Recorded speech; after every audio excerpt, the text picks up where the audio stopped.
But I don't know why the studio is this hot. Like, this place is supposed to be chilling. I think it was actually cold until you walked in. Oh my God. Because you know, you came with the fire. I'm blazing hot. Yeah, you're blazing hot. So when you entered, like, everyone just became hot. Thank you. It's far too kind. Is it just me? But you know, when I heard this song, I actually thought it was Nigga with Open for... Oh, don't you know that every song that you people listen to, they kind of like, they kind of like sample songs. But yes. Welcome back to the show, ladies and gentlemen. What have I missed? You've missed a lot, actually, right. But we don't have time because, you know, the show is really packed today, so I'll just you after. But before we came back, we had Kokoroko, and yes, we had Bee Gees, really amazing songs. The one from Bee Gees, Night Dreams, came from 1977. Then Kokoroko was as far back as 2008, and now we now gave you Nkombothi. Neka, wait, hey, Opu for daddy. Ladies and gentlemen, welcome to the show, OJ. Thank you. This is Royal Highness's Flannis. I'll go by the name King OJ, or you can call me OJ. That's what it is? It is what it is. Why are you just coming? Lagos. You're lying against Lagos. But that's why anyway. Ladies and gentlemen, straight to what's going on in the entertainment space. Tiwa Savage addresses riffs with Davido. Nigerian singer Tiwa Savage has finally spoken about her fallout with Davido over a year after she accused him of making physical threats against her and even petitioning the police. Now, she made this known in a recent interview on The Breakfast Club, where she revealed that the rift started after Davido saw her spending time with his child's mother, not knowing she was unaware of their custody issues at that time. Take a look. Apart from that. And I guess I was at an event and she was too. So naturally, like, hey, how are you? We're partying, drinking, doing Snap and whatever. And he saw that and he took it as train him. And I'm like, what? How? Like, what's going on? And that's why I said I think it was a misunderstanding. Like, he felt like I knew what was happening and I was on her side, and that's not the case. Like, this is just a woman that I know who's the mother to my son's friend, and we were at a social gathering and I see her and we're you know, chilling. So, and even if I did know, I don't think I would have chosen a side either.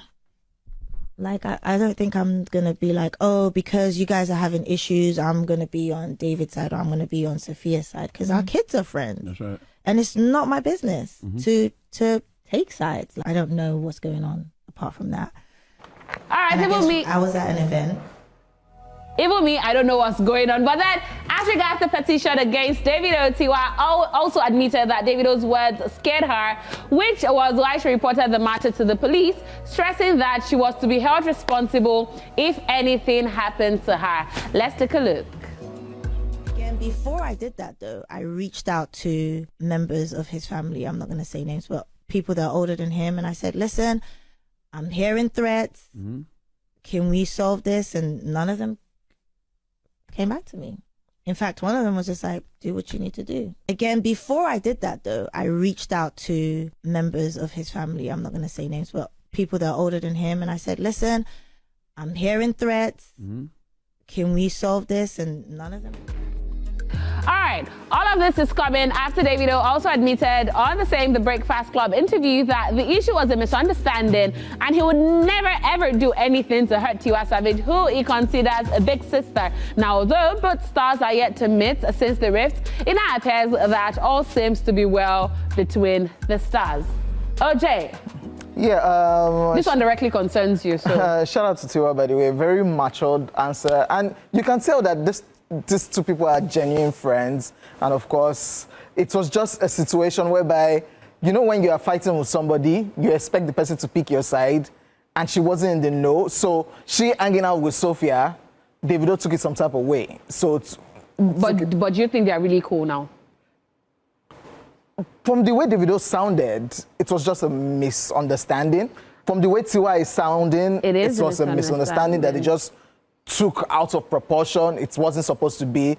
It's just that same thing. You're fighting with somebody. The enemy of my friend is also my enemy. What's that statement? Yeah, the enemy of my friend is my enemy. So because Davido and Sophia are not cool, Davido is cool with Tiwa. Yeah, you expect Davido expects Tiwa not to be cool with Sophia. And I feel like she's just thinking, oh, but Sophia is friends to my child's Sophia's child. Sophia's It's friends with my child. Yeah, so why should I get in between? And she gave matured answers, like it wasn't supposed to be. She's not supposed to take sides, because I really like love how their school. friendship has always been, and I hope they can actually come back with a spark and all of that. So yes, big ups to you, Tiwa Savage.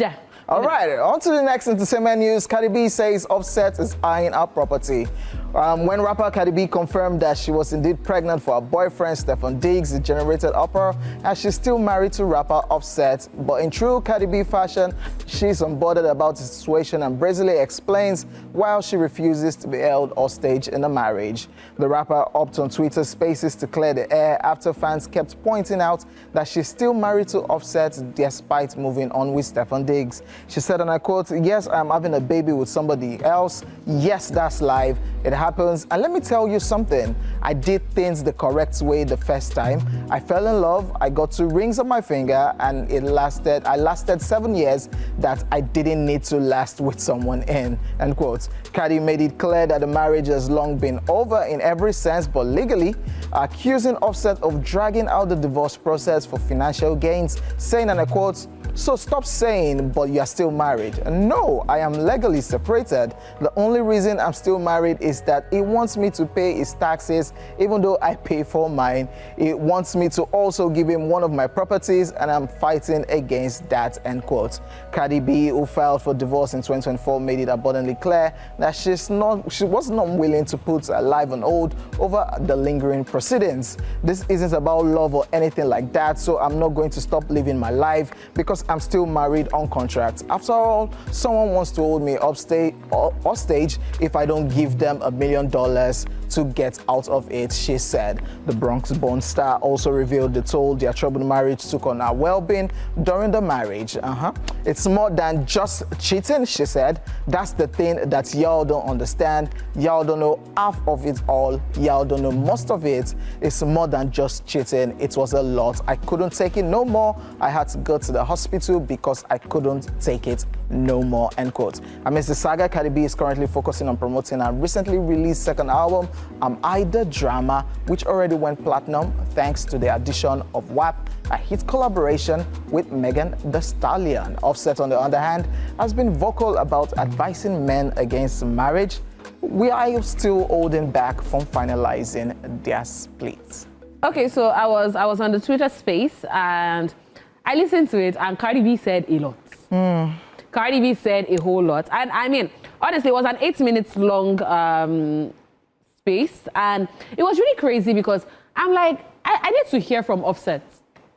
I cannot believe a lot of things she said. I mean, we already know Cardi B for always cursing out and always, saying a lot of things, but she dropped a lot of gems. A lot of gems, exactly. That's making me really question what we were saying when they were really in love, like when the going was good and the good was going. I mean, really crazy. She went as far as saying, even while they were together, she spends so much on their child, on their kids rather.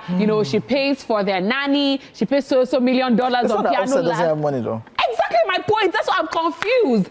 Offset also has money. Offset's a big guy. So what are you saying? I mean, I don't know, OJ. Yeah, but the fact where she was talking about Offset is trying to cash out based on this divorce proceeding, and because of that, should I still pause my life when I can start up a relationship? Not just start up a relationship. Why can't I just get pregnant for somebody else?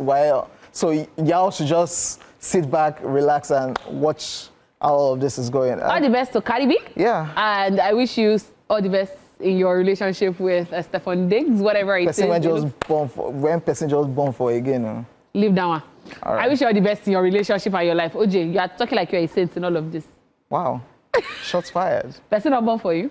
All right, let's move on from that. Diddy asks for release on time served after prostitution accusation.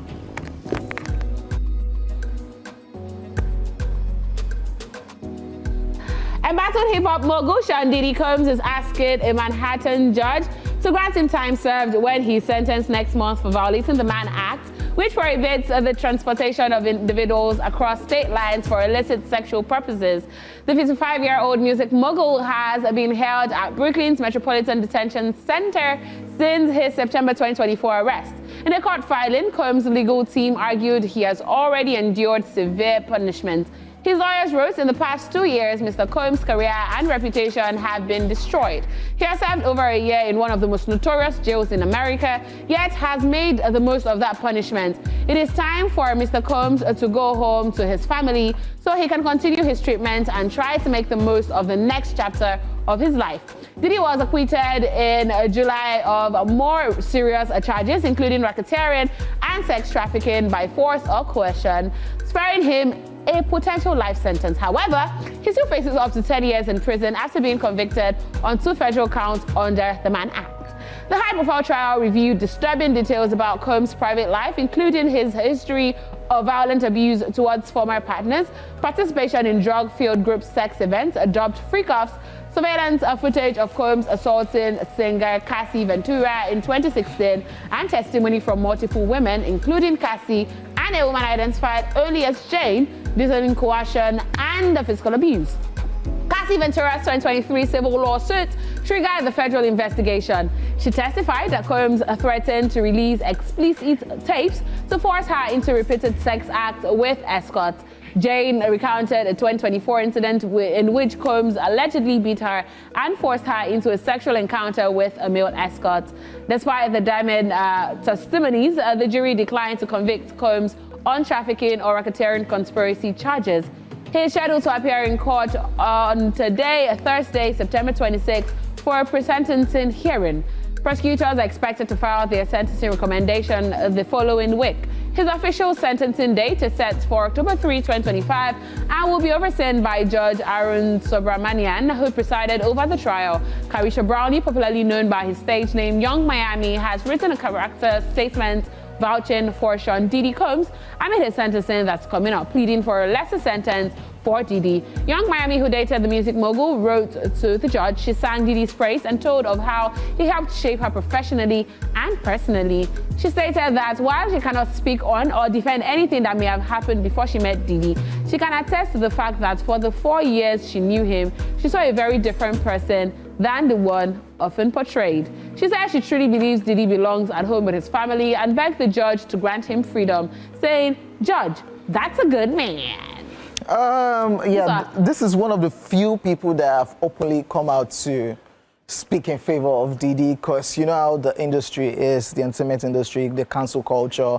Yeah, this man was going through a phase. Yeah, the sentencing has happened proper, but they expected, people kind of like expected more. Some that knew just knew that they will throw out most of the cases and it will just be 2 charges, which is 10 years for each, so 20 years. And now they are pleading for lesser time, and he has done almost 2 years behind bars. No, I think it's just 1 year actually.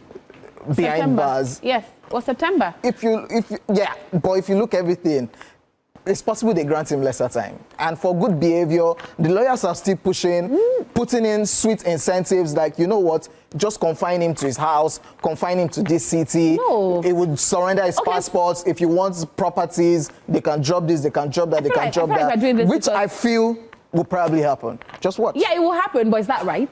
Because I feel like at the end of the day, if we're looking at this person from the angle of a normal person or a regular citizen, he would not be granted this pardon. Oh, no. If you have a good lawyer that can prove most of these things. People saw the situation, like when the case started, they said, okay, wait, is this case is between a guy and his girlfriends having fetish things. Because some people were looking at it from that angle, like, this guy just has a fetish and this is what he likes. This is his lifestyle. Are you going to punish this guy for the kind of life he lives? So they now added all those other trafficking, prostitution, which didn't really work in most of, in the case. That's why it's getting lesser time. Honestly, I feel like you're just saying this maybe because you... No, it's the law. Leave the law. Okay. Commonsensically and humanly, at the end of the day, looking at the things he has done to people, that, you know, people have come out to say, oh, this is who he is, this is what he has done. And at the end of it, I think it's just one person, or very, very few people that, you know, have come out to say, okay, this person is actually a good person. I feel like the odds are against him the more. So it's not your words against, it's not people gathering and saying, oh, this is a good man, this is a good man, this is a good man. Get a good lawyer. Prove that it's innocent. I wish this happened in Nigeria, Sha. No, there are cases like that now. They throw out most of those things if you can't prove those things. It is well. Which is just crazy. The drug-related, the RICO cases, you have to prove. Prostitution, prove. All those things, prove. It's just a case of this guy, this girl. But is prostitution illegal? All right, ladies and gentlemen, that's that on the entertainment news.